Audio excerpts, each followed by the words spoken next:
ગુજરાતમાં હાલમાં જે સ્થિતિ સર્જાઈ છે, આપણું ગુજરાત હંમેશા શાંતિપ્રિય રાજ્ય છે અને શાંતિમાં કેટલાક તત્વો આ ગુજરાતની અમન અને શાંતિ ડહોળાય તે માટેના પ્રયત્નો થઈ રહ્યા છે. આપણે સૌ જાણીએ છીએ કે ખંભાતમાં જે થયું, વડોદરામાં જે થયું, હિંમતનગરમાં થયું, આ જે બનાવો, અમને કોંગ્રેસ પક્ષ તરીકે એવું લાગી રહ્યું છે કે આ બનાવો પૂર્વ આયોજિત હતા. એમ કહું તો ખોટું નહીં. ગુજરાતની આઈબી પોલીસ શું કરે છે, કાયદો અને વ્યવસ્થા જાળવતા અધિકારીઓ શું કરે છે, અને જાણતા હોવા છતાં પણ આ ભારતીય જનતા પક્ષના ઈશારે જે કંઈ થઈ રહ્યું છે એને અમે સખત શબ્દોમાં વખોડી કાઢીએ છીએ. ભગવાન રામના જન્મ દિવસે જે રેલી નીકળી, ગુજરાતમાં શિરસ્તો છે કે અમુક વિસ્તારમાં કોઈ ડીજે વગાડતું નથી અથવા તો શાંતિથી નીકળી જતા હોય છે, સૂત્રોચ્ચાર કરતા નથી. પણ આ વખતે સ્પેસિફિક અમુક જ વિસ્તારમાં રેલી કાઢીને શાંતિ દોડવા માટેનો પ્રયત્ન થયો. હિંમતનગરમાં સવારમાં થયું, કાયદો અને વ્યવસ્થા જાળવતા અધિકારીઓએ એની કાળજી લેવાની જરૂર હતી, પણ સાંજે પણ ફરી પાછી રેલી નીકળી અને એ જ વિસ્તારમાંથી. એ શું બતાવે છે? સરકાર પ્રેરિત આ રેલીને મદદરૂપ થઈને ગુજરાતની શાંતિ દોડવાનો પ્રયત્ન થઈ રહ્યો છે. આપણે જાણીએ છીએ કે અમારા સાથી મિત્ર જિગ્નેશ મેવાણીને એમણે જે ટ્વીટ કર્યું અને ટ્વીટના આધારે આ સરકાર ધાર્યું હોત તો ગુજરાતમાં પણ એની સામે ફરિયાદ થઈ શકી હોત, પણ ઇરાદાપૂર્વક આસામમાં એની ફરિયાદ દાખલ થઈ અને આસામની પોલીસ અહીંયા ગુજરાતમાં આવીને લઈ ગઈ. અન્ય રાજ્યના પોલીસ જ્યારે ગુજરાતના માણસને લઈ જવાનું થાય, આ તો ધારાસભ્ય છે અને ધારાસભ્યને લઈ જવાનું થાય તો અહીંના ગૃહ સચિવ, विधानसभा अध्यक्ष, गुजरात गृहमंत्री लोगों का ध्यान महंगाई से कैसे हटाएं, लोगों का ध्यान बेरोजगारी से कैसे हटाएं, लोगों का ध्यान पेपर फूटने से कैसे हटाएं, बाकी जो समस्याएं हैं उन समस्याओं से ध्यान हटा के ये एक भारतीय जनता पार्टी की फितरत हो गई है. हमने एक वीडियो दिया है, वहाँ पे पेन ड्राइव के अंदर पुलिस का डीवाईएसपी महिलाओं पे पत्थर फेंक रहा है. ये स्टेट स्पॉन्सर्ड दंगे हैं और इससे ज्यादा लोकतंत्र का कोई दुर्भाग्य नहीं हो सकता कि आप प्रोवोकिंग सेंस में, हम जानते हैं भगवान मर्यादा पुरुषोत्तम राम, हम भी हिंदू हैं, हमारा धर्म ये थोड़ी कहता है कि हम दूसरे धर्म की को हाथ करें. हमारा धर्म हमें ये सिखाता है कि हम दूसरे धर्म का आदर करें. लेकिन ये जो भारतीय जनता पार्टी की आदत बन गई है, जब भी किसी प्रदेश में चुनाव आएगा इस तरह का सांप्रदायिक तनाव नियोजित तरीके से वो पैदा करेंगे और वही हालात यहाँ हो रही है. एक व्यक्ति की जान चलेगी, पूरे गुजरात में आग लगा के, और ये चुनाव जीतना चाहते हैं. हम लोकतंत्र में जी रहे हैं, अभिव्यक्ति की स्वतंत्रता हमारा अधिकार है संवैधानिक.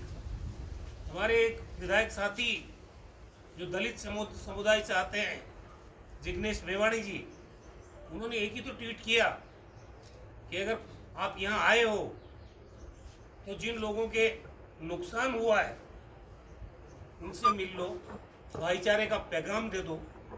देश के प्रधानमंत्री से अगर ये अपील करना कि आप गुजरात में आए हो, यहाँ अमन और चैन की अपील कर दो, भाईचारे की अपील कर दो, सद्भाव की अपील कर दो, ये तो गुनाह नहीं है. और फिर षड्यंत्र की बुका आ रही है. इतनी गुजरात पड़ी हुई, यही मुकदमा दर्ज कर लेते अगर कोई अपराध हुआ तो।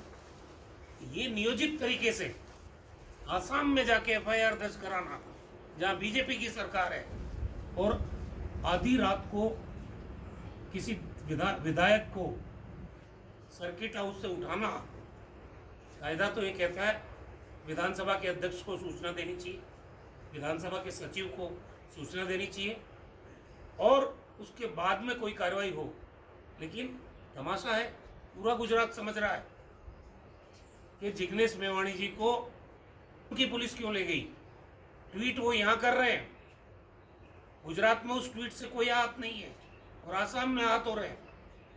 ऐसा तमाशा, और फिर बंद लिफाफे में सरकार रिपोर्ट देती है ताकि लंबे समय तक इंतजाम हो जाए कि लोकतंत्र का गला घोटना है और क्या है। और ऐसा नहीं समझे बीजेपी कि कांग्रेस पार्टी खामोश रहेगी। आम आदमी गुजरात का समझ रहा है कि हमारे अमन चैन को कौन छीन रहा है। हमारे धारासभ्य जो दलित समाज के हैं, उनको आप प्रताड़ित करने की योजनाबद्ध ये कार्रवाई कर रहे हो। इससे कुछ हासिल होने वाला नहीं है। जनता महंगाई से त्रस्त है, जनता कानून और व्यवस्था की स्थिति खराब है। अब आज पुलिस का काम लोगों पे पत्थर फेंकना है क्या, एक समुदाय विशेष के? ऐसा तो देश में कहीं नहीं हो रहा है। ये बहुत खेदजनक बातें हैं। हर व्यक्ति को इस लोकतंत्र में जीने का अधिकार है। जो शांतिपूर्वक अपने घर पे बैठा है, उसको आप प्रोवोक करके और दहशत का वातावरण पैदा करना चाहते हो, इससे बड़ा दुर्भाग्यपूर्ण बात कोई नहीं हो सकती।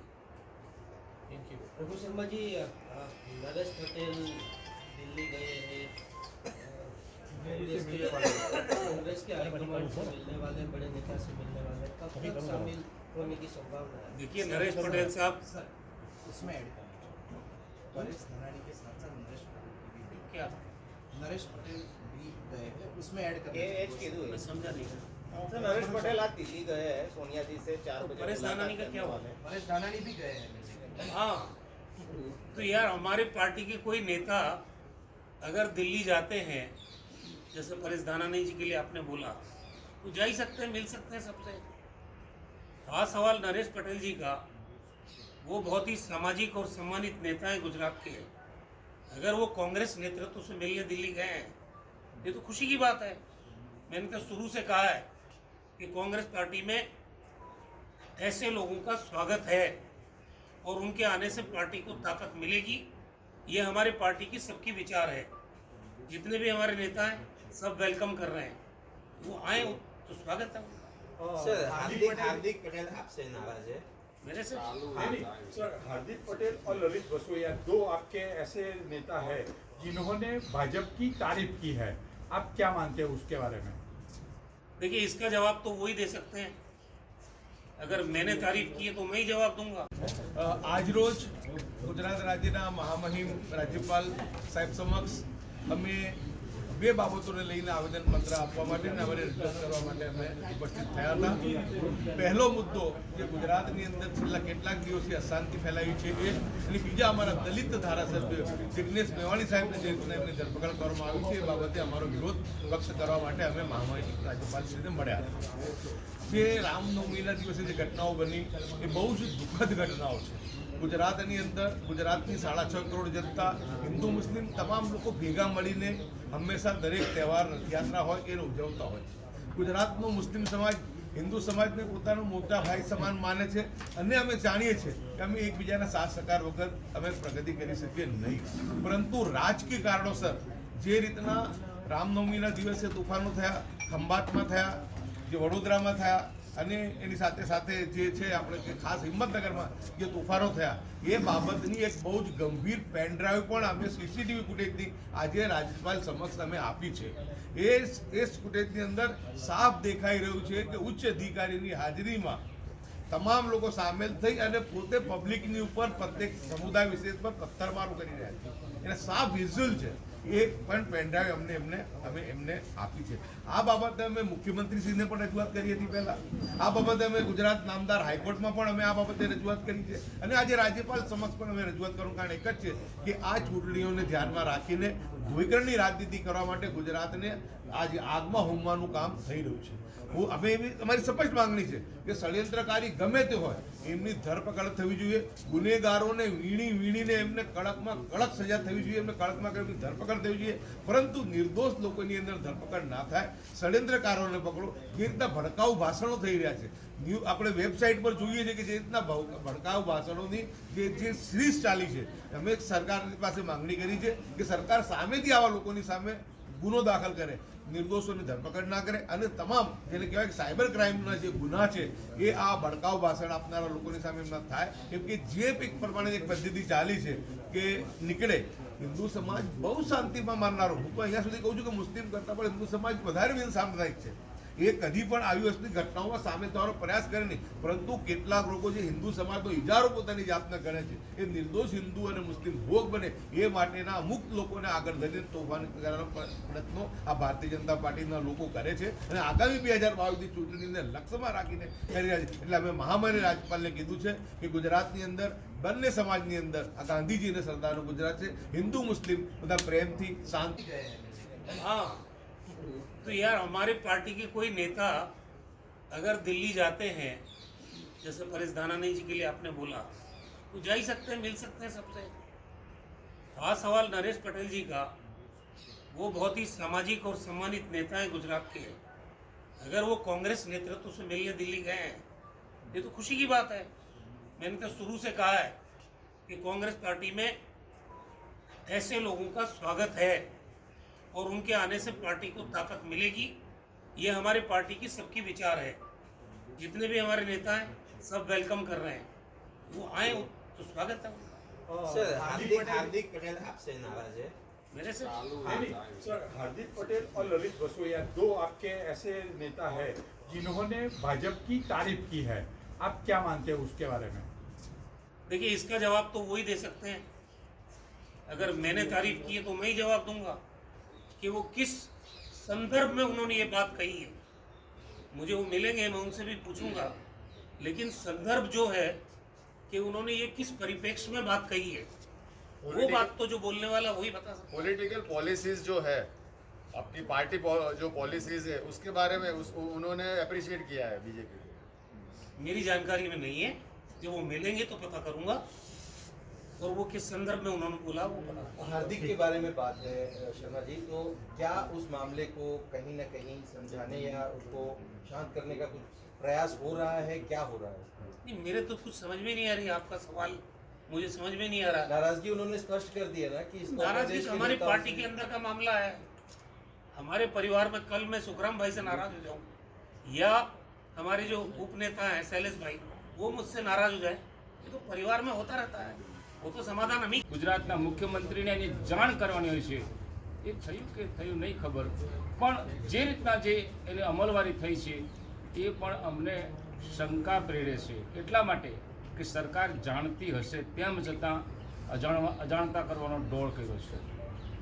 અમારા મેવાણીને ત્યાં લઈ ગયા છે અને ત્યાં હાલ શું થઈ રહ્યું છે ખબર નથી, પણ અમે સ્પેસિફિક માંગણી કરીએ છીએ કે અમારા દલિત નેતા મેવાણીની સામે જે કાર્યવાહી થઈ રહી છે એ બંધારણનું હળાહળ અપમાન છે.